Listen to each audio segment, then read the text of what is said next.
നമസ്കാരമുണ്ട്. ഈ ഇറാൻ്റെ ഈ വിഷയം ഉണ്ടാവാൻ കാരണം എന്താണെന്നറിയോ?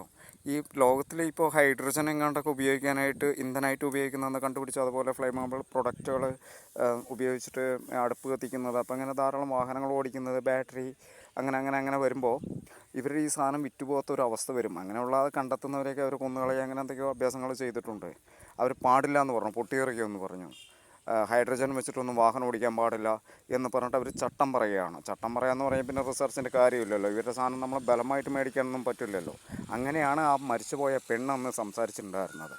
അപ്പം അന്ന് അവരോട് ഞാനാണ് സംസാരിച്ചിട്ടുണ്ടായിരുന്നത്. അവരോട് കാര്യങ്ങൾ ഡീറ്റെയിൽ അന്വേഷിച്ചപ്പോൾ മൻമോഹൻ സിംഗ് ഭരിക്കുന്ന കാലഘട്ടത്ത്.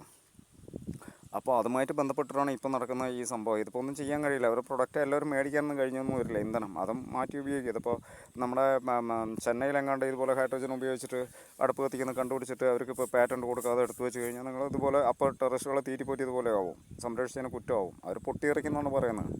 അങ്ങനെ എല്ലായിടത്തും പോയിട്ട് പൊട്ടിയെറിക്കുമെന്ന് പറഞ്ഞാൽ പിന്നെ റിസർച്ചിൻ്റെ ആവശ്യമൊന്നും വരുന്നില്ലല്ലോ. ഏത് സാധനം ആര് കണ്ടുപിടിച്ചാലും അവർ ആ സാധനം വിൽക്കും, പിന്നെ പാറ്റൻ്റ് എടുക്കും, ചിലപ്പോൾ വിൽക്കും, കാര്യങ്ങളൊക്കെ ഉണ്ടാവും. അല്ലാതെ ഇപ്പോൾ ഈ സാധനം ഗ്യാസ് വെച്ചിട്ട് പോകണമെന്നല്ല. ഹൈഡ്രജൻ വെച്ചാലും മുന്നോട്ട് പോകും, ഓക്സിജൻ വെച്ച് മുന്നോട്ട് പോകും. അങ്ങനെ പല പ്രൊഡക്റ്റ് വെച്ചിട്ട് വാഹനങ്ങൾ മുന്നോട്ട് പോകും, ഇന്ധനം വർക്ക് ചെയ്യും.